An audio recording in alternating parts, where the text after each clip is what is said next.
In today's video, I'm going to teach you how to integrate Gravity Forms with WooCommerce.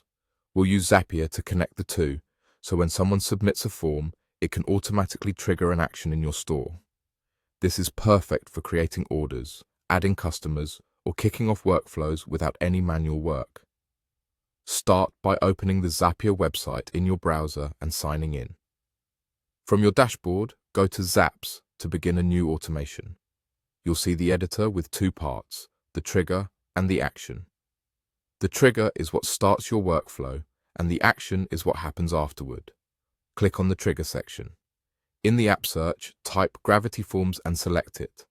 On the right side, choose the event you want to listen for.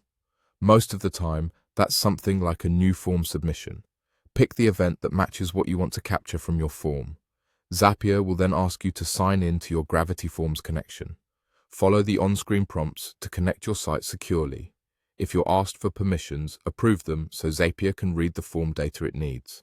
When prompted, choose the specific form you want to use and let Zapier pull in a recent submission for testing. That sample helps you see the fields you'll be able to map later. Next, click on Actions. Search for and select WooCommerce. Choose the event that fits your goal, such as creating an order, adding a customer, or updating a product. Zapier will prompt you to log into your WooCommerce store.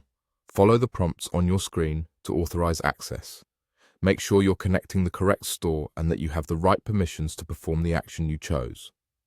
Once connected, Zapier will guide you through mapping fields. This is where you take data from Gravity Forms, like name, email, product choice, or any custom fields, and place it into the corresponding fields in WooCommerce. Use the sample data you pulled earlier to make sure everything lines up clearly. If a field is required in WooCommerce, be sure to map a value to it from your form.